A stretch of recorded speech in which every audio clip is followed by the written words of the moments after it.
Зарим минь сонсогчдоо өнөөдрийнхөө дэгжин зүрх нэвтрүүлгийг танд хүрэхэд бэлэн боллоо. Бид өнөөдөр хамтдаа хүүхдийн зан төлөвийн тухай хамтдаа суралцсан бас хамтдаа ярилцах гэж байна. За ер нь хүн болох багаасаа хөлөг болох унаасаа гэж ярьдаг. Бид нарын ирээдүй болсон хүүхдийн тухай нэвтрүүлэг маань үргэлжлүүлэн хүрсээрээ холноо. Тэгэхээр бас танд асуух зүйл байвал бас бидэнд санал болгох зүйл байвал чөлөөтэй бас илэрхийлээрэй гэж хэлэх байна.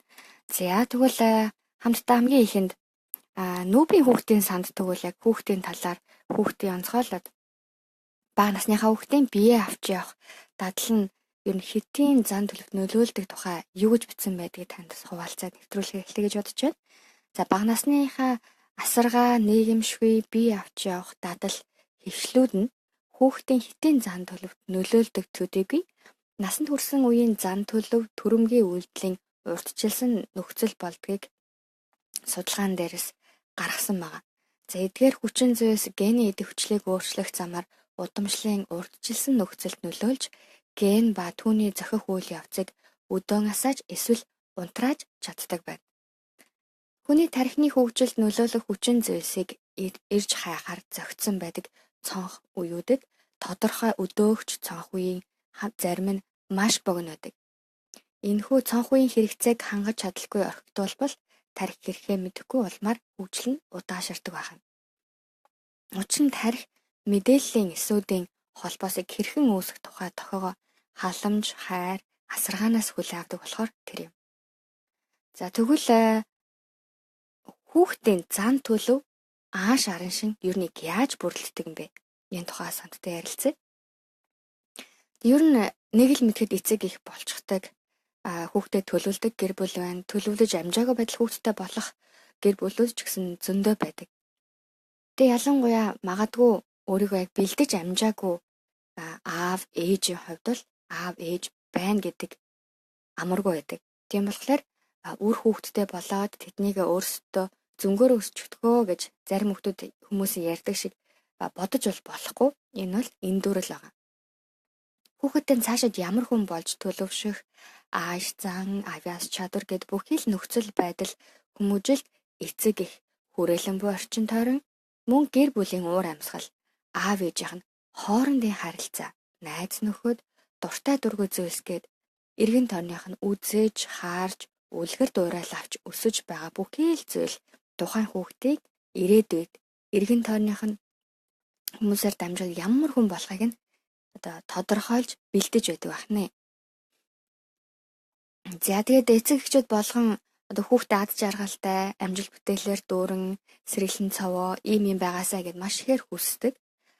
Тэд хүүхдүүдтэй ад жаргалтай өөрийнхөө насны хүүхдүүдтэй адилхан хөгжиж, боловсрч байгаасыг бас мэдхийг хүсдэг. Мөн хүүхдийн төлөв, зан төлөв, ааш зан хэдэн насандаа хэрхэн өөрчлөгддөг тухай бас мэдэж байх хэрэг гардаг.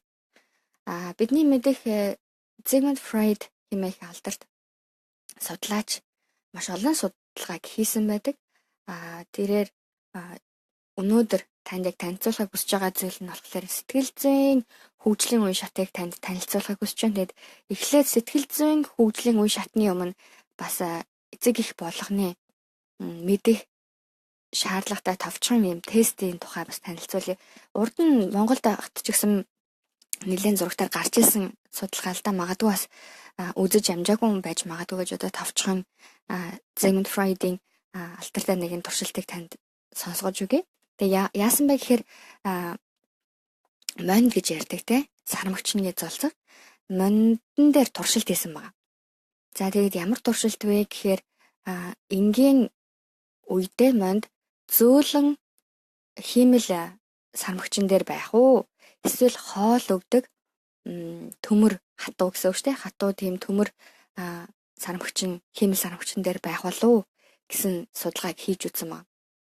Тэгээ харах юм бол нэг биш нэлээд олон монд хоолоо идэхээ болохоор нөгөө төмөр сармагчин дээр, хиймэл сармагчин дээр хоолоо идчихэд босоод үед нь зөөлөн дулаахан тэр мэдрэмжийг өгч байгаа хиймэл сармагчин дээр очиж байсан байна.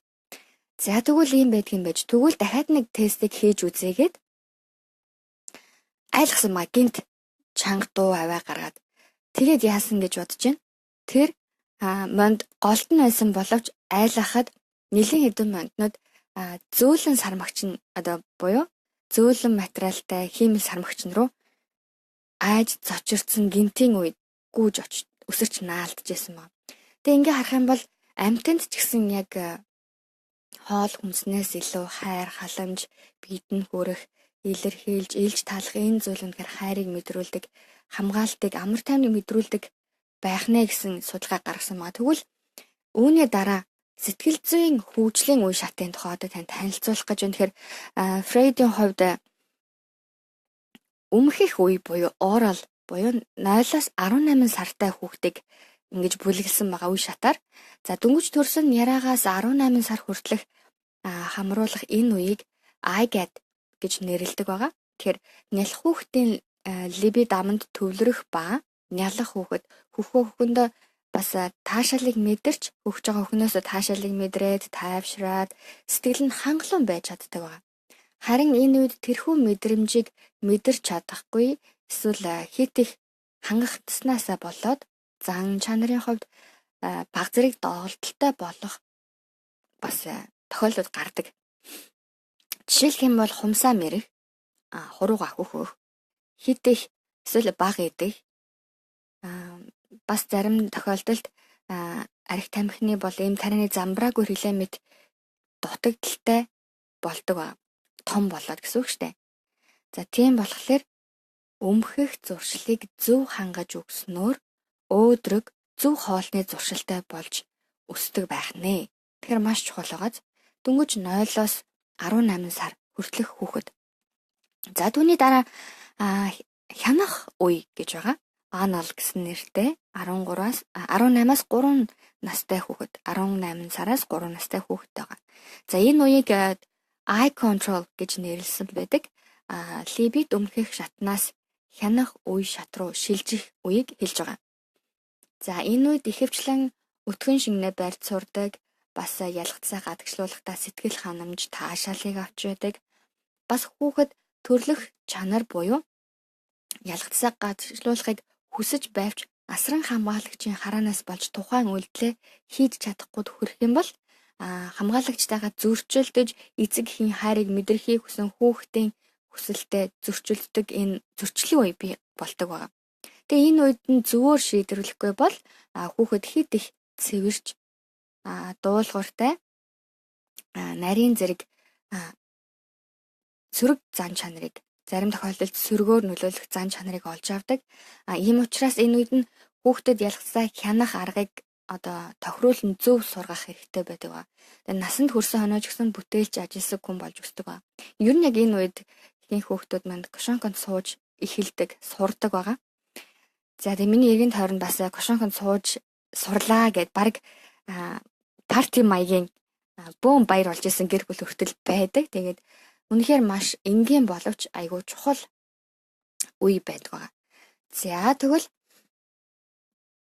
3-аас 6 настай хүүхдийг хүүсийн ялгаа таних үе гэж нэрлэдэг байгаа. Энэ үеийг болохоор I am a man гэж нэрлэдэг. Энэ үеийг Фрейд хамгийн чухал үе гэж онцолсон байдаг. Энэ үед гэр бүлийн хайр, романс бий болно гэд эрэгтэй хүүхэд Oedipal комплекс буюу ээж рүүгээ татагдах, эмэгтэй хүүхэд талаараа Electra комплекс буюу аав руугаа татагдах үзэл бий болдог гэсэн байна. За тэгвэл энэ үеүүдэд эрэгтэй эмэгтэй хүүхдүүд аав ээжтэйгээ илүү ойр байхыг хүсэж эрэгтэй хүүхэд аавтайгаа зөрчилдөх, эмэгтэй хүүхэд ээжтэйгээ зөрчилдөх төлөв ажиглагддаг байх нь. Хамгийн чухал нь эмэгтэй хүүхэд энэ үе шатаа давж чадахгүй бол эрэгтэйлэг эсвэл өрсөлдөх чадваргүй мөн мэдрэмжгүй зэрэг төлөвшөлт бий болдог байна. За тэгвэл даалд үе болох 6-аас 11 нас энийг latency гэж нэрлэж байгаа. Тэгээ энэ үед бэлгийн нэрийг харьцангуй 50 байх ба урдах 3 үе шатыг илэрсэн дур хүслийн шинжүүд нь илүү нуугдмал болж идэг. Тэгээ нийгмийн дунд орж бас найз нөхөдтэй болж өөрийн хүсэл тэмүүллээ илэрхийлэхгүй нуугдмал байдалд орох тохиолдол бас цөөнгүй байдаг.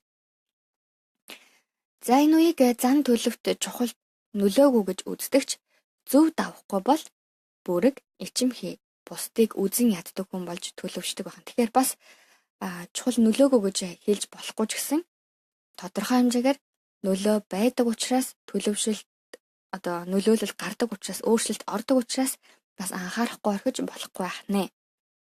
Тэгэхээр ер нь бага ангийн сурагчийн үеийн нас тэгээд дунд анги руу орж байгаа энэ үе гэсэн үг шүү дээ, тэ.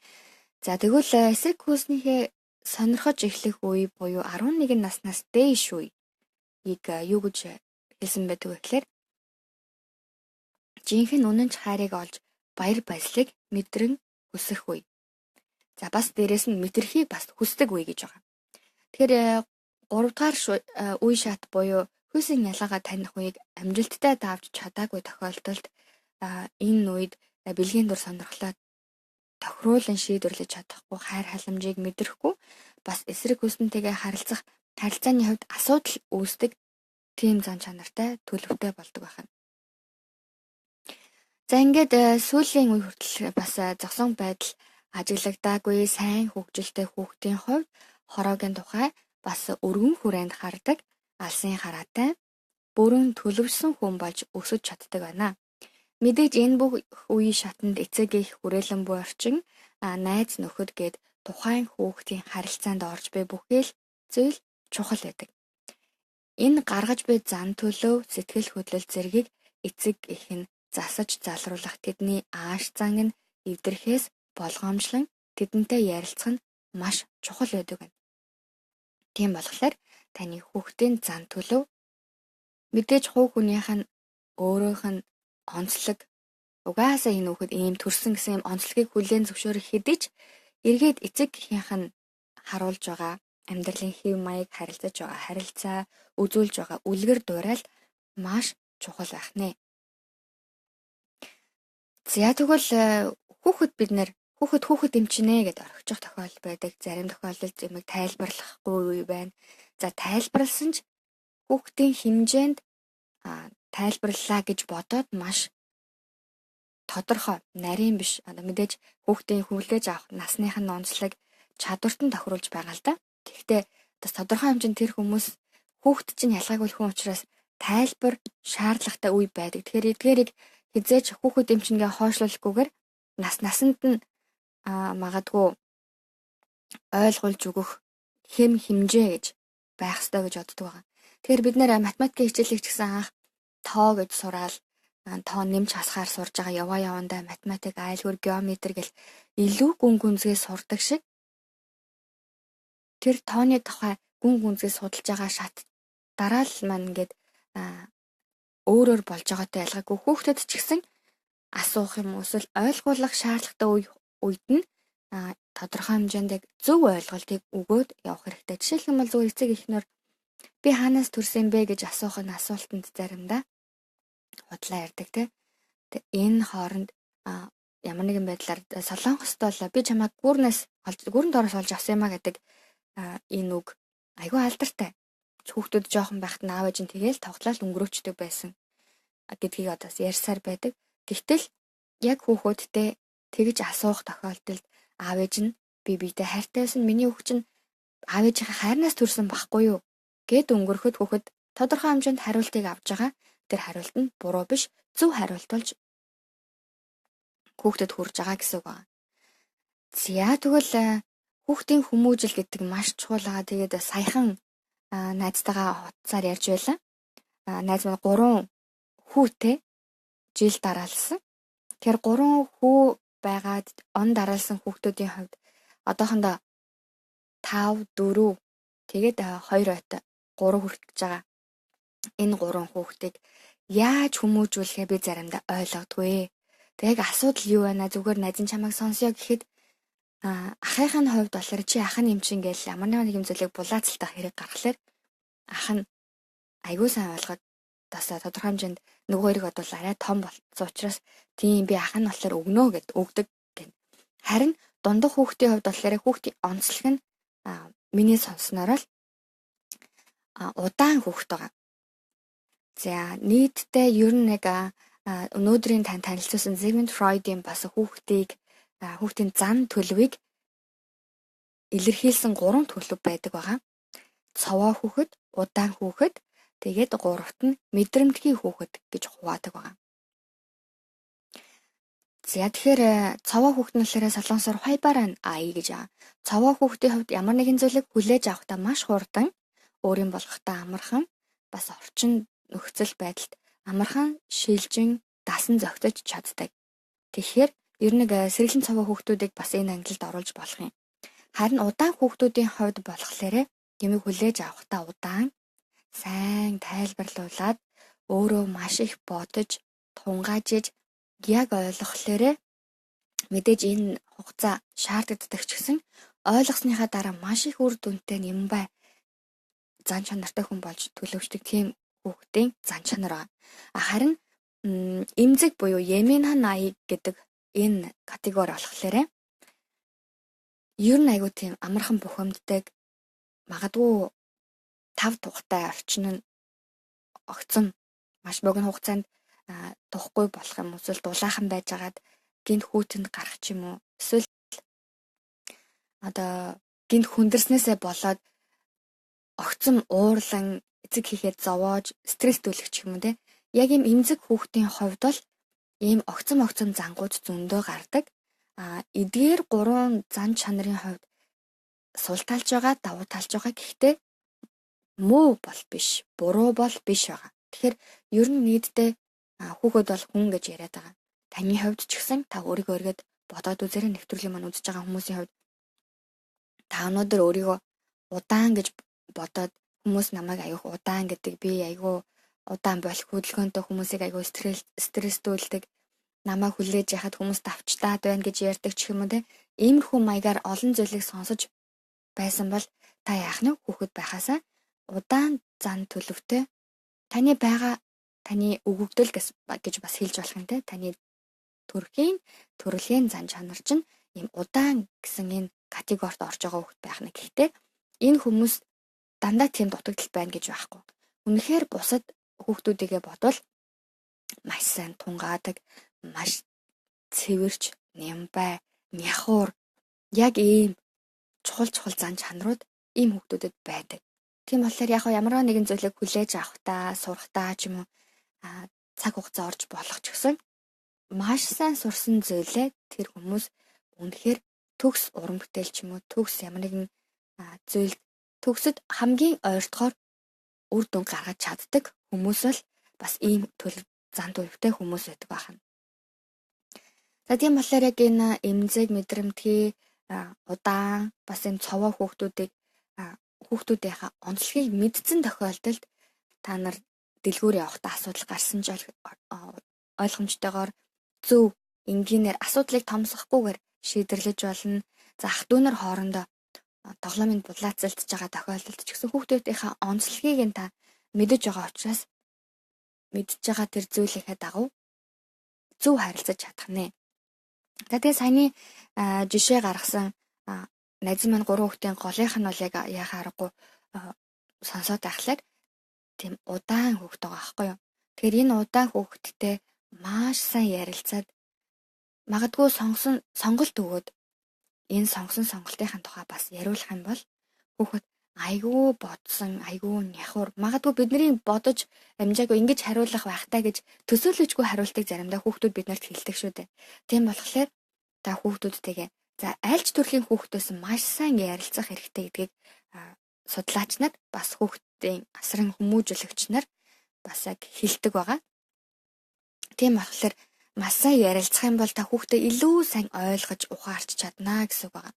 Та мэдээж бас хүүхдээ хайртай учраас хүүхдийнхаа зан чанар ер нь энэ насны хүүхдүүд хэр хэмжээнд юу хийж чаддаг болцсон байдیں۔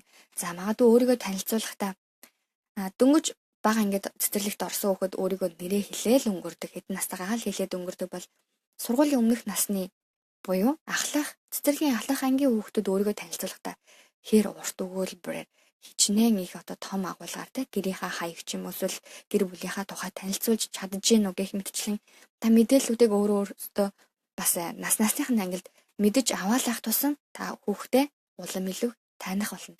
Тэгэхгүйгээр хүүхэд зөнгөөрөө өснөө гээл өөрийнх нь хүссэн хүсээгүй хувцасыг нь өмсгөөл хүссэн хүсээгүй бантан халаач нэг хийж өгөөл халаахгүй ч нэг идүүлжэл иймэрхүү тохиолдол байх юм бол хүүхдийн зан төлөв тэр амьдралын хэв маяг ч гэсэн маш ихээр нөлөөлдөг гэдгийг бас хэлсэн байна. За тийм болохоор өнөөдөр ч гэсэн яг та хүүхдийн зан төлөв дээр анхаарахыг хүсэж байгаа бол эргээд та хүүхдтэй өнөөдөр хэрхэн хандаж байгаа өөрийнхөө зан чанар хандлага төлөвийг бас харах нь аймаггүй чухал байна. За тэгээ хүүхдийн хувьд бол ер нь яг 0-аас 5 наснд бол хан хөвгүүмээ тасарч хүмүүжүүлээ гэж хэлдэг. Бас 6-аас 10 наснд нь сүүдэр мэд дагуулan сургааж гэж хэлдэг. За 11-ээс 14 наснд нь болохоор ажил хөдөлмөрт биеийг нь даалгаж сурах хэрэгтэй. 15-аас дээш наснд хүүхдтэйгээ найз нөхөр мэд харьц гэх мэтээр олон зөвлөмжүүд байдаг байна. Тэгэхээр хүүхдтэй нь хэдэн настайг би мэдгүй ч гэсэн таны хүүхэд болгонд хөгжлийн үеижлэл гэж байгаад байгаа. Тэгэхээр түрүүн бас дурдж өгсөн шиг цаашлаад 12-оос 19-ний наснд бол залуу нас руугаа ингэ яваад орчдөг байгаа. Харин 6-аас 12 насны хүүхдүүдийг бол сургуулийн нас гэж хэлээд байгаа. За 12 наснаас хойш түрүүн танилцж байгаа эго адилтгал ба үүр үүд холилтын хооронд маш их зөрчил гарч эхэлдэг. Тэгээ энэ насны зөрчлийг амжилттай шийдвэрлэсний үр дүнд хүүхэд биеийн адилтгалд явагдаж өөрийн тэмүүлэл амлалтанд үнэнч байх зан чанар чадвар нь төлөвшөж байдаг байгаа. Тэгээ тийм болохоор 12-оос 19 настайд нь өөрийнх нь хүсэж тэмүүлж байгаа зүйлийг нь өөр нь шийдвэр гаргуулах маш чухал байгаа. За бид нар бага насны маш балчиж байгаа хүүхдүүдэд хувцсыг бид нар өөрсдөө өмсүүлчихэд бас хоол ундаж гэсэн бид нар өөрсдөө хийл өгчдөг. Харин тодорхой хэмжээнд өөрөө шийдвэр гаргах насны хэмжээнд хүрсэн хүүхдүүдэд өөрсдөө шийдвэрийг гаргуулах сонголтыг хийлгэх ийм эрхийг өгөх юм бол явандаа бага зүйлээс их том зүйлс рүү шийдвэр гаргахдаа алдаж үзэхтэй ч үзэн онож үзэхтэй ч үзэн тэр дундаас юм анализ хийж чаддаг болоод өөрийн гэсэн шийдвэрийг гаргаад тэр гаргасан шийдвэртэй цаашлаа явандаа хариуцлага өөрч сурдаг байгаа. Тийм болохоор 12-оос 19 настайд үнэхээр өөрийнх нь хүсэж тэмүүлж байгаа зүйл яг юу юм бэ? Зарим хүүхдүүд магадгүй хүсэл мөрөөдлийн талаар хугацтай удаанаар бодож амьдрахгүй байж магадгүй. Тэр үед нь таас хаяа цаг гаргаад за миний хүүхд яг юу өмсмөр вэ? За магадгүй хүмүүсийн байнгын хэрэглээ бол өмсөж уух, идэж уух байгаа. За идэж уух зүйл дээр нь анхаарах юм бол за юу идмээр вэ? За өнөөдөр ээж нь байлаа ярьж ялаа гэж бодоход за ээж нь энэ 7 хоногт ямар хоол хийх вэ гэж бодож байгаа та нарын дуртай хоолыг хий гэж бодлоо. Миний хүү юу идмээр вэ? Миний охин ямар хоолн дуртай байлээ? гэж асуухад энэ асуултаар дамжуулаад хүүхдүүд минь би нэрээ ямар хоолнд илүү дуртай билээ? Ямар амтыг би илүү дуртайгаар амтрахын иддэг билээгээ бас нэг эргэж харна. За зарим тохиолдолд ээжтэй идэж үзээгүй хоолоо эсвэл өөр нэг газар ресторанд ч юм уу идсэн хоолоо идмээр байна гэсэн саналыг ч гэсэн тавьж болох юм. Хэрвээ танд боломжтой бол өмнө нь хийдэг хоол чи чадах хоолоо бол хийж өгөөд хэрвээ магадгүй таны охин чинь тэгэж хэлсэн бол ээж нь хийж үзээгүй гэхдээ хамтдаа хийж үзгүү. Би ч хийж үзээгүй чи ч хийж үзээгүй. Хамтдаа нэг хийгээд идвэл илүү гоё амттай болох байхаа гэх мэтчлэн шийдвэр гаргуулад бас тэр шийдвэрийн дараа магадгүй хариуцлах ч юм уу те үр дүнг хамтдаа үйлцэх бас маш өөр амт байдаг байна. За магадгүй давсыг ихтүүлсэн байлаа гэж бодъё. За нэг охин айлын том охин нэг хүүтэй айл байлаа гэж бодоход аав хүү хоёр бол өмнө нь идж байгаагүй гэртээ хийж байгаагүй хоолыг хийж байгаа учраас маш их хүлээлттэй байгаа. За тэгвэл ээж охин хоёрын гараараа хийсэн хамгийн анхны нэг төрлийн хоол байлаа. Гэтэл давс нь жоохон ихтцэн байхад мэдээж энэ зүйл яригдчихэл таардаг. Тийм хичнээн амттай нэстэ гоё болж гисэн ч гэсэн гэтээ давсын жоохон баг хийх хэрэгтэй байна гэж ярихтаа ээж ч гэсэн бас нэг юм бодно. Айлын том охин ч гэсэн магадгүй 12-та 13-та 15-та байсан ч бас эргээд зүгээр дан ганц ээжийнхаа хийгээд өгсөн хоолыг идэх тийм давстай байна гэж хэлэхээсээ арай өөрөөр хүлээж авдаг байгаа. Тэгэхээр явандаа бидний гэр бүлдээ гаргаж байгаа шийдвэрүүд, хамтдаа өнгөрүүлж байгаа цаг, юмд хандаж байгаа хандлага, ярьж хэлж байгаа үгийн сонголт хүртэл хүүхдийн хүмүүжил, зан төлөвт үнэхээр өөрөөр нөлөөлдөг баг. Бас зарим тохиолдолд бүр нухацтайгаар бас маш томоор нөлөөлөх зүйл ч гэсэн бидний амьдрал өдөр тутам гарч ирэх магадлалтай. За тийм болохоор шийдвэрийг гаргуулад эцэг ихэн тэр гаргасан шийдвэрийг дэмжиж урмын үгийг харангуйгээр хэлдэг байх хэрэгтэй. За хүүхдээ загных биш заад сургадаг аав ээжийн хүүхэд өөртөө хамгийн их итгэлтэй бас амжилттай нэгэн болж өсөх нь олон байна. За тийм болохоор үнэхээр та хүүхдээ яаж сахилгажуулж, яаж хүмүүжүүлж, яаж сургаж байна вэ гэдэг эргээд ирээдүйд таны хүүхэд итгэлтэй, амжилттай, бүтээлч сэтгэлгээтэй гэх юм уу те эдгээр зан чанар юмыг хийх хандлаганд нь хүртэл нөлөөлдөг байна. Ер нь хүүхэд гэдэг эцэг эхийнхээ тойл байдгаа гэж ярьдаг. Сургууль дээрч тэр цэцэрлэг дээрч тэр аав ээжийн үг үйлдэл заримдаа айл гэртээ тоглож байхад хүртэл санаа зовмарыг аавынхаа хэлдэг үгийг ээжийнхээ гаргадаг зан авирыг гаргаж байдаг.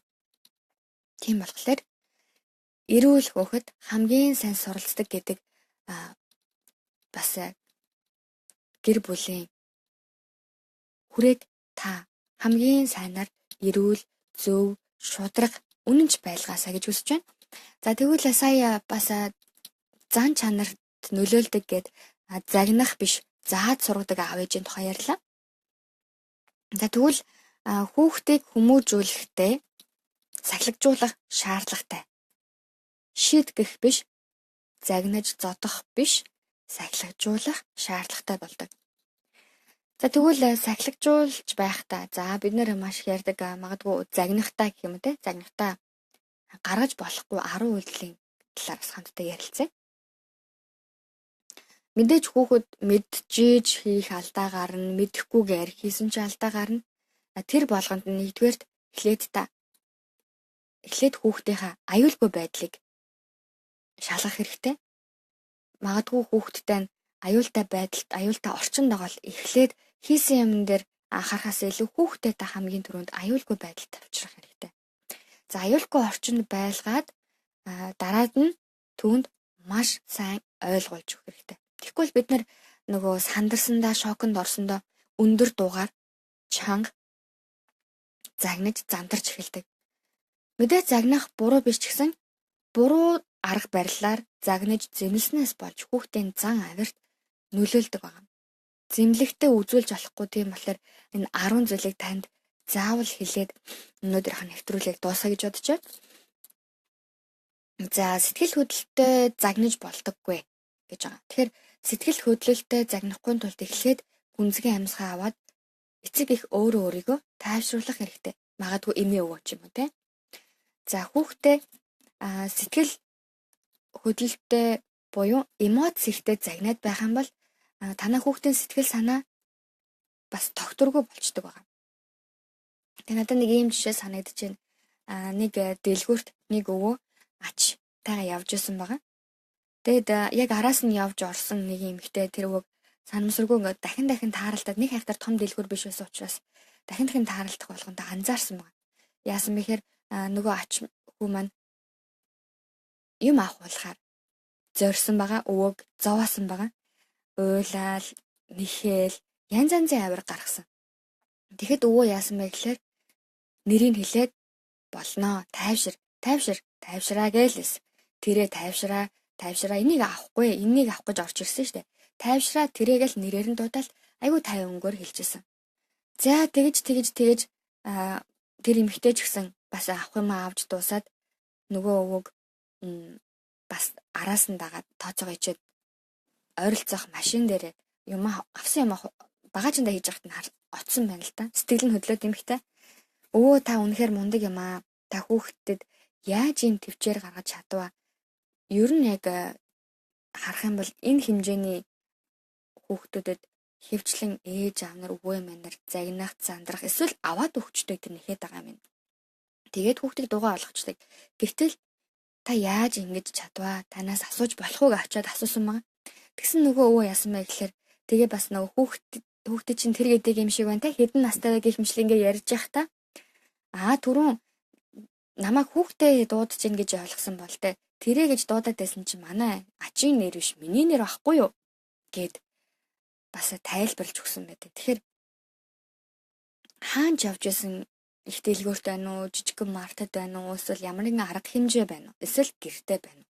Хүүхдтэй хандаж байгаа хандлага загнаж, зэмлэж бас ойлгуулах гэж байгаа зүйлээ яг л нэгэн жигд арга барилаар хийх юм бол хүүхдэд ч гэсэн тогтвортой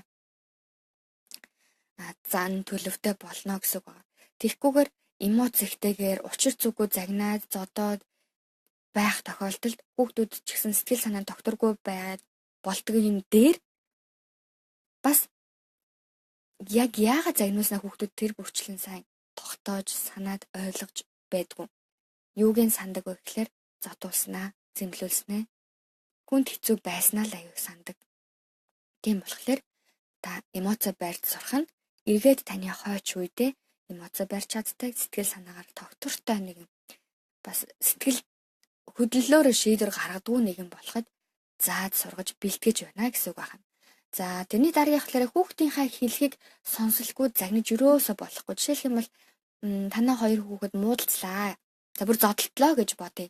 Та шалтгааныг нь сонсоожгүй хэрнээ томьёогоо чи ахын ээжийнхаа ингэсэнгүү вэ гэж загнадаг уу? Эсвэл ингэж болохгүй. Эхлээд чи ингэж ингэх хэрэгтэй байсан штэ. Энд чинь тийм байхад гээд зандралгүйгээр эхлээд хойлонгийн өмнөө суулгаад яагаад ингэсэн юм? Хэн нь хэнийхээ төрүүлээд булаалтсан тийм. Эхлээд хэн нь магадгүй тоглоомоор тоглож байсан бол ах нь тоглоомоор тоглож байсан бол эхлээд ах нь тоглож байсан юм байна. Дараа нь дүү нь авах гэсэн юм байна гэдэг энэ мэдээллийг та тэр хүүхдүүдээс өөрийнх нь хэлээр өөрийнх нь сэтгэл зүй байдал болоод өөрийнхөө илэрхийлж тэр илэрхийллээр нь яриулж бас сурах хэрэгтэй. Та өөрөө бас сонсох хэрэгтэй. Бид нар ярьдаг штэ хүүхдийг юм асуучаад бодох хугацаа өгөхгүй бид нар яарад за өөрөөс өмнөөс нь шийдвэр гаргацдаг. Тийм болохоор та өмнөөс нь шийдвэр гаргалгүйгээр сайн ярилцаад хичнээн муудалцажсэн ч гэсэн та тэр уур амьсгалыг өөрчлөөд хүүхдүүдээсээ асуугаарай. За тэгвэл хоёр хүүхдийн ах нь эхлээд тоглож байсан тоглоомыг нь дүү нь булаасан бай гэж бодъё. Зарим тохиолдолд ах нь чинь дүүдээ өгчхөө гэх тохиолдол байх үе ч гэсэн тэр ах ч гэсэн би дандаа яхаараа ах гэд хамаг юм ингээд үгүйх ёстой юм бэ гэж бодож болно шүү дээ хүүхдийн хувьд. Хүүхдэл юм чинь. Зарим тохиолдолд үнэхээр тэг тохиолдол гардаг бол энэ удаад ах нь эхлээ барьж исэн юм байна. Ах нь эхлээ сонгоцсон юм байна. Эхлээд ах нь тоглож дуусаад миний хүүхэд тоглоорой. Эсвэл ингэхийн оронд өөр бас нэг сонголтыг гаргаж өгч болно. Өөр тоглоом авчраа тий. Ахынх нь энэ нөө чи энийг авмаар байсан ба. Тэгвэл энэс чинь илүү энэ вэ штэ. Чамд энэ ямар байна? Энэнийг авмаар байна уу? Эсвэл энэ ахыхаа тоглож ирснийг өргөжлүүлээд ахыхаа дараа авмаар байна уу? Гэх мэтчлэн хүүхдэд сонголтыг, хүүхдэд боломжийг бас бодож эргэцүүлэх цагийг өгөх маш чухал байна. Тэгээ энэ тухай хаана байдаг вэ гэхээр юудэ хүүхдийн боловсрал дээр байдаг байгаа. Тийм болохоор сонголт өгөх, бодох, боломж өгөх, бас өөрийнхөө үзэл санал бодлыг илэрхийлэх энэ боломжийг өгөх нь маш чухал байгаа. За тэрний дараагийнх болохоор хүүхдэд загнахтаа хэдэн цагаар өглөж өрөөсөө болохгүй. За зарим эцэг эхчүүд маань хүүхдэд загнахтаа урд өмнө болсон явдлыг нь бүр хуруу дарж барыг тоолж байгаа л чи өстэй артээд айлын тэгсэн, имлэг дээр тэгсэн, цэцэрлэг дээр тэгсэн, дэлгүүр тэгсэн гих мэтчлээ. Эсвэл нэг нэгнийхээ загнахтаа бусад хүүхдүүдийг бас хомруулан бас үгэлдэг байна. Нэг хүүхдэл алдаа хийсэн байхад магадгүй 2 3 хүүхдтэй ч юм уу те байхад та нар гэл олон тоон дээр ярих ч юм уу. Ингээд өглөлт маань загналт маань удаашрдаг байгаа. Тэгэхээр ингэж өглөөд загнаснаар хүүхэд юунд яагаад загнаж байгааг зарим тохиолдолд ойлгодогчгүй. Тийм болохоор загнаж байгаа гол шалтгаанаа аав та, ээж та, эмээ өвөө та ууралсан зүйлээ юун дээрээс ууралсан. Тэгээ бас хүүхдийн алдаа нь яг юу алдаа, яг юу буруу байсан бэ? Ингэхийн оронд бас ямар боломж байсан бэ? Ингэх нь буруу, ингэх нь зөв байсан юм а гэдгийг бас хангалттай зөв ойлгуулахад л болно. Түүнээс биш заавал өмнө нь одоо гутлаа буруулж өмсөөд ч юм уу эсвэл айлд өөрсдийг нь чихэнд халууцуулсныг ярих ч юм уу те. Эсвэл дэлгүүр тоглоом авах гэж орилсныг ч юм эдгээрийг ярих ерөөсөө шаардлагагүй. Тэр болгоныг хүүхэд ерөөсөө хүлээж авалгүйгээр яг одоо нөгөө загнуулж байгаа нь сэтгэлд нь аягүй хүнд байгаа учраас тэрийг л хүлээж авдаг. Тийм ч учраас түрүүн хэлсэн шиг яг яагаад загнуулж байгаагаа мэдэхгүй загнуснаа л задууснаа л сэтгэл нь хэцүү байснаа л их сандаг. Одоо үлддэг тийм дурсамж болж үлдэх тохиолдол их байдгаа гэдэг юм.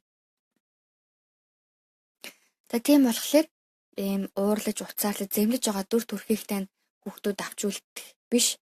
Харин манай аав ээж энийг нь буруу гэсэн. Би энэ дээр үнэхээр буруу хийсэн байна. Энэ дээр үнэхээр би алдсан байна. Энээс илүү арга байж болд юм байна гэдэг энэ зүйлийг ойлгуулах юм бол таны хүүхэд зүр сэтгэлдээ таны ууртай царайг биш харин эргээд мэдлэгийг ухаарлыг олж аваад дараагийнхаа үе шат руу өсөн торнож томоожих юм аа. За хүүхэд болохоор өөрийн нөхцөл байдлын үүднээс ерөөсө хүүхдийг загинж болохгүй. За магадгүй ажилласаа ядарч орж ирээ байж тал олон хүүхдтэй айл ч юм уу хөвгүүд байдаг айл бол нэлээд шуугдаг. За тийм шуугаан донд ядарч байхад шууглаа ч юм уу эсвэл чимээгүй байгаад өгч юм уу эсвэл ямар нэгэн шалтгаанаар хүүхэдтэй уурлаж болохгүй. Энэ уур нь надаас буюу эцэг гэхээс ямар нэгэн нөхцөл байдлаас шалтгаалаад уураа хүүхдээ гаргаж байгаа гэсэн үг шүү дээ. Ийм тохиолдол ерөөсөй байж болохгүй. Энэ нь хүүхдэд ер нь хэд хатуудсан шийтгэл олж очих болдгоо. Ягаад гэвэл өөрсдөд нь явж буруу байхгүй шүү дээ. Тийм болохоор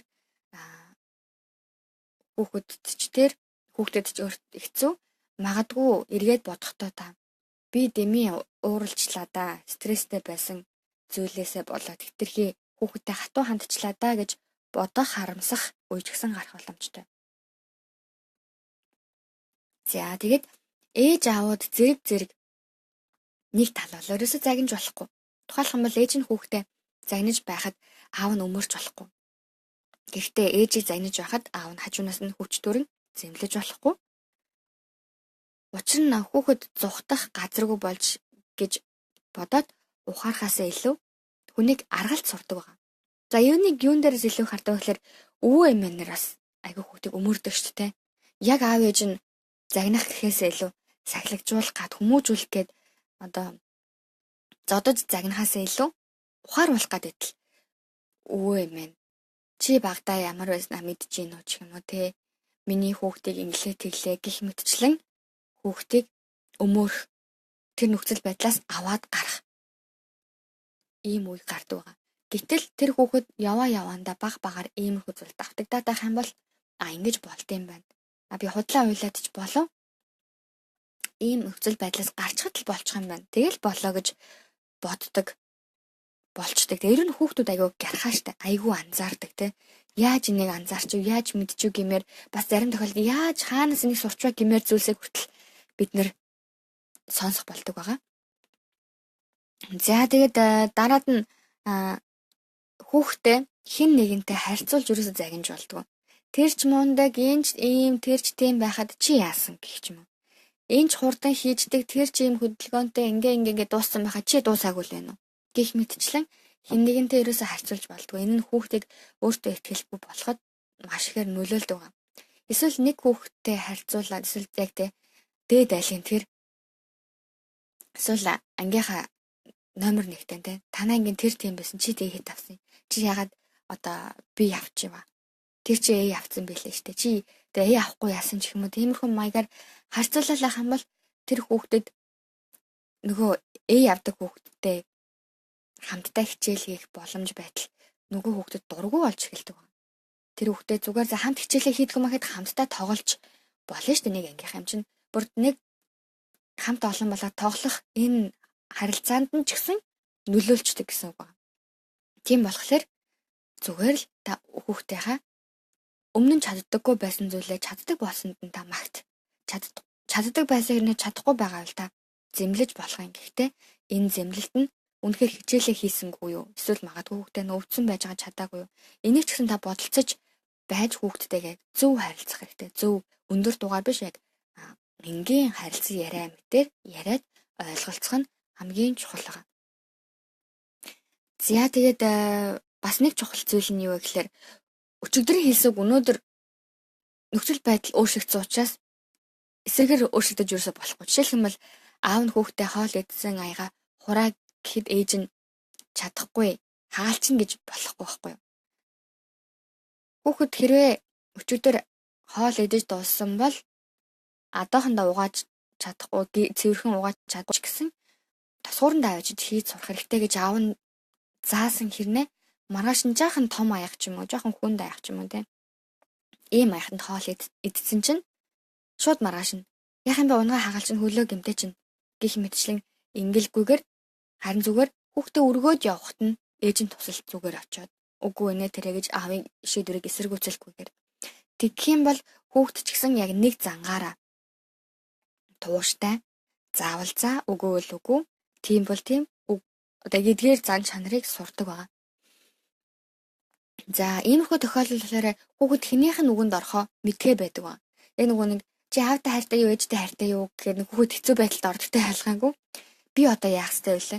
Аавын өгөөрөл би буцаа тэр аяга тасгуурндаа хийх ёстой. Ээжийн үгээр бол би унгаахгүй дийлэхгүй байж магадгүй юм байна. Унгаач магадгүй дийлэхгүй байж магадгүй юм байна гэж бас бодож болох юм. Тийм болохоор энэ нь яванда ээжтэй юу эсвэл аавдаа итгэх үү гэдэг нь итгэл үнэмшил дээр ч гэсэн хандлаганд нь нөлөөлж эхэлдэг байгаа. Тийм болохоор ээж аауд бас үүнд өвөө эмээ нар ч гэсэн ах эгч нар ч гэсэн хамааралтай. Хүүхдээ хүмүүжүүлэхдээ нэг зорилго, нэг үйл, нэг арга барилтай байна гэсэн үг. Хичнээн одоо яг ийм санагдаж байна л та. Вагоны зам хоёр төмөртэй тийм. Вагоны зам яагаад жигтгэн явдаг бэлээ гэхлээр хоорондын зайн адилхан, том жижиг нь адилхан энгийн шорон зам шиг ингээд донсолгоогүй байдаг учраас урт замыг аюулгүйгээр явдагтай ялгаагүй хүүхдийн зан чанарт ч гэсэн аав нь өнөөдөр ингэж ярьснаа маргааш нь өөр зан гаргаал ээж нь битгий хотлоо хэлээрэй гэснэ гэрт нь дуудлага утасны дуудлага яриад те ээж нь байна уу гэхэд ээжигээ байхгүй гэж хэлчих ч юм уу гэх мэтлээ ингээд наас цаашаа холбирсон энэ зан чанар энэ уг үйлдэл нь эргээд таны хүүхдэд бас юм буруу хандлага үүсгээд буруу хүмүүжлтэй болоход баг гэлтгүй нөлөөлж яадаг байна. Тийм болохоор бид нар ч гэсэн өнөөдөр яг өөрийнхөө үг хэл үйлдэлийг маш сайн хянаж харж явах хэрэгтэй. За тэгээд хүүхдээ бүхэлд нь өгөөсгсөн үг юусоо хэлж болохгүй. Ер нь зарим эцэг ихнэр айгүй ууралсан да. Чи угаасаа чадахгүй чи яаж чадах юм? Бүр заримдаа чи бараг төрөөгөө байсан дээр юм чих юм уу? Энийг юм чадахгүй ээж юм уу? Гэ ямар нэгэн байдлаар айгүй тийм өгөөсгсөн, няцаасан үг хэллэгийг хэлдэг байна. Үнэхээр ингэж хизээж болохгүй. Тэгээ энэ нь хүүхдийн оюун ухаанд гүн гүнзгий шарх үлдээдэг. Дээрээс нь за магадгүй царай муутай юм гэлчдэг ч юм уу. Магадгүй зургатаар нь гоё хөөрхөн охид хүүгүүд гарч яхад чи эдгээр шиг нүүр ам олигтой угаачгүй царай муутай алтар царайт гэ хэлээд байх юм бол тэр хүүхэд талаас нь нэг үгийг олон одоо худал үгийг 1000 хэлвэл үнэн болдог гэдэг шиг хүүхэд өөрийгөө чи ихнээс царай муутай байна гэж ойлгочтой. Би үнэхээр төрөөг байсан дээр юм байна. Би үнэхээр юу ч чаддаггүй юм байна. Би үнэхээр одоо муулгууч юм байна те. Эсвэл нэг юм хүнд ч хэрэггүй ч юм уу те. Иймэрхүү байдлаар хүүхэд шууд хүлээж авдаг байна. Шууд хүлээж авдаг учраас тэр итгэл үнэмшил зүрх сэтгэлд нь байсаар байгаа тэр хүн том болох юм бол түүний амьдрал дээр ч гэсэн хичээл сурлага дээр ажлын талбар дээр ч гэсэн ямарваа нэгэн байдлаар шийдвэр гаргахад ч гэсэн тэр төлөвшсөн бий болцсон тэр зүрхний гүн дагаад тэр зүйл нь зан чанар нь шийдвэр гаргахад ч гэсэн нөлөөлдөг. За тэгээд урдны явдлыг сүхэн ерөөсө загнаж болохгүй. Яг хүүхдэд загнаж явахдаа тэр зүйлтэй холбоотой урд нь гаргасан эртээ дэнсэн тэдэн сарын тэдэн дэнсэн тэдний тухайд ингэсэн ч юм уу те дахин санан нөгөө мартцсан байсан нүтэл сануулж байгаа сүхэж загнах. Ерөөсө утгагүй, шаардлагагүй, хэрэгцээгүй. Түүний үр дагавар нь юу гэдэг вэ гэхээр ерөөсөө л таагүй болтолд үлдээдэг. Тийм болохоор хайртай эцэг гэх нь хайртай гэдэг боловч эргээд нэг юм таагүй мэдрэмж, таагүй бодол, таагүй дурсамж үлдээгээд байхаар энэ нь олширсоор байх юм бол надад хайртай болов гэсэн асуултыг ч гэсэн бас хүүхдүүд өөртөө тавих шаардлага бий болдог, үүсдэг. Тийм болохоор мэдээж эцэг эхийн л хойно хүүхдээ хайргуул болчих гэж тийм биз дээ. Тийм болохоор та хайртай хүүхүүдтэй балчир байна, жаахан байна гэлтгүү энэ юм ойлгохгүй одоо ярьж чаддгүй байгаа юм чинь гээд тоглоом шоглоомор ч гэсэн хамаагүй хэлж өрөөсөө болохгүй. Яагаад тэгэхээр хүүхэд ихийн хөвлөд байхдаа л мэдэрч чаддаг. Ээжийн баяр хөөргийг, гуйтгаар гунгийг, сэтгэл хөдлөлийг мэдэрч чаддаг. Тэрнтэй ялгаагүй энэ дэлхий дээр төрсөн хонож гэсэн яг бидний хоорондоо ярилцаад ойлголцдог шиг ойлгохгүй байгаа ч гэсэн магадгүй ойлгож магадгүй. Үнэхээр тэр мэдэрдэг сүнстэй, мэдрэмжтэй нэгэн учраас. За тийм болохоор та хүүхэдтэй баг балчир байна гэд хамаагүй ойлгохгүй юм чинь гэж тоглоом шоглоомор ч гэсэн үгийг ашиглах ер нь дэмий үгийг ашиглах ер нь дэмий хэрэггүй гэдэг зүйлийг санал болгож байна. За тэгээд бие махбодын шийтгэлийн хувьд бол за байж болно гэдэг хүмүүс байдаг, байж болохгүй гэж боддог хүмүүс байдаг. Тэгээ энэ одоо бие махбодын шийтгэлийн хувьд хүүхэд айснаасаа болоод өөрийгөө хамгаалахын тулд худал хэлдэг байгаа. Бэлдэг болдог ер нь цаашдаа хэрхэн шийдвүүл зэмлүүлж яснаас шалтгаалаад магадгүй энэ шийтгэл нь хүүхдэд буруугаа ойлгохоос илүү хүнийг хуурдаг, бие өмөрдөг ийм зан чанарт сургаж болох юм. За дээрээс нь цаашлаад сургууль цэцэрлэг дээр хэн нэг дээрлэгдэг дээрэнгүү зантай болгож төлөвшүүлж магадгүй. Тийм болохоор шийтгэх гэж байгаа, загнах гэж, зэмлэх гэж байгаа бол тэр хүүхдийг нэгдүгээр яг юу нь буруу байсан бэ гэдгийг нь маш сайн ойлгуулсны эцэст аав нь чамайг одоо ийм хийх юм бол бас айгуу сайн ярилцах хэрэгтэй гэдэг байгаа. Чамайг алдаатай буруу зүйл хийх юм бол ингэж шийтгэнэ. Энэ бол сахилгажуулж байгаа зүйл юм аа. Чамайг сахилгажуулах хэрэгтэй гэдэг зүйлийг маш сайн ойлголтол нь хүүхдийн чинь нэг сонсоод ойлгохгүй ч магадгүй шүү дээ.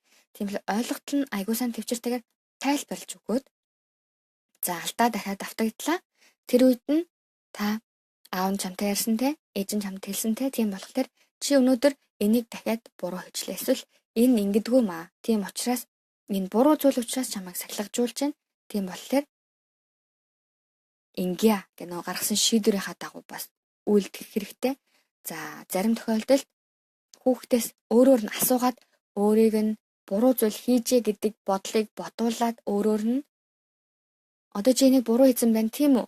За тийм гэж хэлж байлаа хүүхэд.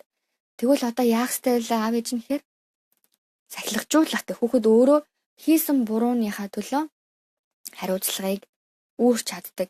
Тэр хийсэн буруу үйлдэлийнхаа үр дагаврыг хүртэж чаддаг байх юм бол явандаа цаашдаа том болсон ч гэсэн буруу зүйл гаргах хандлага болоод гаргасан хойноо гарсан үр дагаврыг нь хүлээж бие дээрээ мэдэрч хариуцлагатайгаар авч явж үргэлжлүүлэх тийм боломжтой болдог. Тийм болохоор хүүхдийг сахилгажуулахдаа загнаж зандрах нь түрүүн биш харин та эхлээд өөрийгөө тайвшруулад тайван байлгасны эцэст хүүхдтэйгээ тайван ярих юм бол зарим тохиолдолд хүүхдийн зөвч байх тохиолдол байдаг. Яг тэгвэл тэр хүүхэд хүүхдийн нүдээр харсан. Бид нар бол том хүн учраас том хүний нүдээр харж байгаа. За жишээлбэл энэтэй холбоотойгоор нэгэн жишээ байна. Монголын бас хүүхд хүмүүжлийн багш нэрийн яг санахгүй байна. Лекцэн дээр ингэж зааж ирсэн байгаа. Эмээ болцсон. Тэгээд хүүхэд ачтаа билүү зээдээ гоё шин подолк авчирч өгсөн юм байна л да. Тэгсэн хүүхэд нь шин подолкоо гарахтаа өмсгөө одоо өмсөн гэсээр хад өмсөж юм. Тэгээд хоол идчихагаад бантан ч юм уу ямар нэгэн халуун юм идчихсэн юм шүү. Идчихагаад хасгачжээ. Хасгаад нөгөө подолкоо муухай болгочих. Бэлгийн давсан дөнгөж авсан шинэ подолкоо. Тэгээд нөгөө эмээ маань хүүхэд сурган хүмүүжүүлэгчийн хувьд өөрийгөө маш тайвшруулж байгааг хүүхдээс асуусан байна. Эмээ чамд хэлсэн шүү дээ. Чи энэ гоё подолкоо тий гадуур өмсөхдөө одоо гадуур явахдаа өмсч чадахгүй нь шүү дээ. Ингээ муухай олчлоо шүү дээ. Яах вэ гэсэн чинь. Харин тийм ээ миний гүзээ ёо болцсон гэж бодоод би халуун байсан учраас энийг өмссөн юм а гэж хэлсэн байгаа байхгүй. Тэгэхээр маш жоохон хүүхэд ч гэсэн өөрийгөө хамгаалах чадвартай, хамгаалах хүсэлтэй байгааг та анзаарч байна. Тийм болохоор энэ хүүхэд гоё хувцсыг өмсөөд гадуур явал сайхан гэсэн томчуудын бодлоос илүү энэ халуун байна. Магадгүй би энэ халуун зүйлийг идчихээд гүзэн дээр алхачих юм бол өвдөн гэдгийг мэдж байгаа учраас өөрийгөө хамгаалаад Тэр ойрхон бас эмээгийнхаа бэлгэлсэн шинэ буталкыг өмсөж жогоод хоолоо идсэн баг. Тэгээд тэр багш би хичнээн олон жил сураад хүмүүс зааж сургаж байгаа хүн хэдий ч өөрийнхөө хүүхдээс сонссон энэ үгийг сонсохдоо бараг шоконд орсон. Тэгээд загнах гэжсэн биш өөрөө бараг гимшгээр хэмжээний нөхцөл байдал үүссэн гэдээ бидэнтэй хуваалцчихсан байгаа. Тийм болохоор танд ч гэсэн магадгүй яг ийм биш ч гэсэн ойролцоо зүйлс нөхцөл байдал бий болж болох учраас та ч гэсэн хүүхдүүдэд хэрхэн юуг яаж хийж байгааг анзаараарай. Гэтэ магадгүй олон хүүхдтэй айлбал хүүхд болгоны зан чанар өөр учраас бүр хүүхдүүд олон гэхээс илүү бүр хоёр ихэрт ч гэсэн маш өөр зан чанарууд байдаг шүү дээ.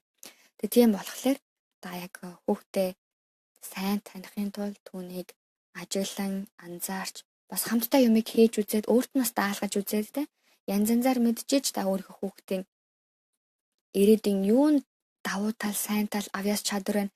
Юуг нь илүү хөгжүүлэх энэ хүүхд илүү ирээдүйдээ өөртөө сэтгэл хангалуун баяр жаргалтай амьдрах нь вэ гэдгийг бас олж таних айгүй чухал байгаа. Тийм болохоор ингэж олж таних маань эрт байх тусмаа та болон таны гэр бүл, таны хүүхдэд ч гэсэн аз жаргалтай баяр хөөртэй байх болно.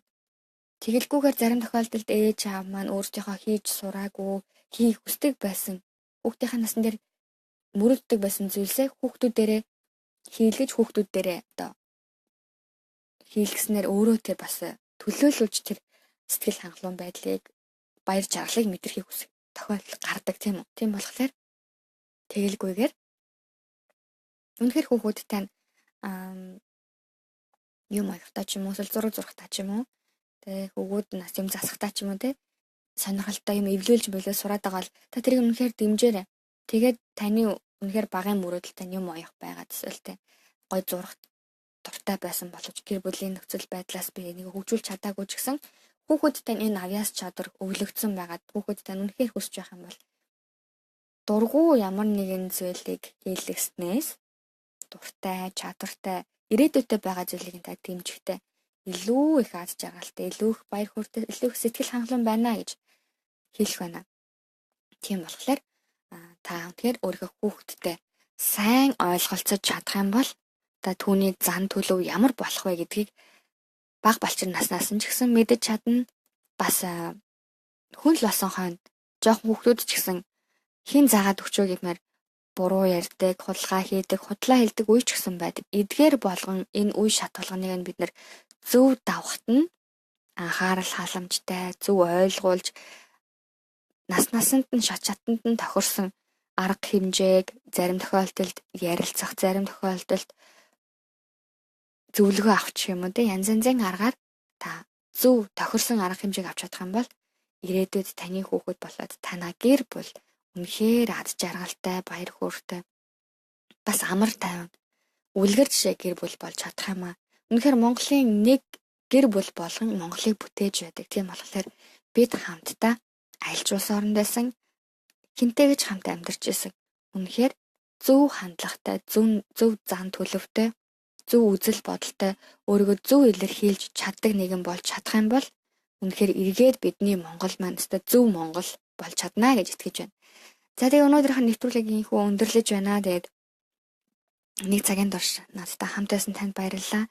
Дэгжин зүрх нэвтрүүлэг маань гэр бүлийн харилцаа, хүүхэд хүмүүжил гэх мэтлэн олон сэдвээр гэр бүлтэй холбоотой онцгой эмэгтэйчүүд маань их сонсдог учраас яг дэгжин зүрх гэсэн нэрийг өгсөн нэвтрүүлэг болж үргэлж танд 2 дахь өдөр болгоны Солонгосын 8 цаг, Монголын оройн 7 цагаас шуудаар хүрч байгаа. Тэгээд энэ жилээс бид нэр нэвтрүүлэг аудио хэлбэрээр буюу подкастаар бас хүргэж байхаар бэлдэж байхаар нэвтрүүлгээ дүрсгүй жулсан байгаа. Тэгэхээр та бас үргэлжлүүлэн цаашдаа бидний нэвтрүүлгээс олон сэтгэл зүйч нар болоод олон мэргэжлийн хүмүүсийн зөвлөгөөг болоод таны амьдрал, таны гэр бүлд, таны хүүхдэд хэрэгтэй, таны эцэг их өвөө маань нарт нь хэрэгтэй, ах эгч дүү нарт нь хэрэгтэй мэдээллүүдийг олж авсаар байх болно гэж хэлэхдээ таатай байна.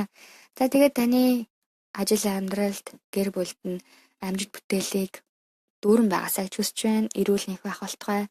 Үнэхээр аз жаргал дүүрэн байх болтугай. Үнэхээр зүрх болгон дэгжин, хайр халамж дүүрэн ямар ч шарахгүй байх болтугай гэж өрөөгөөд нэвтрүүлгээ дуусч байна. За тэгээд дараагийнхаа нэвтрүүлгээр уулзтлаа. Түр баяртай.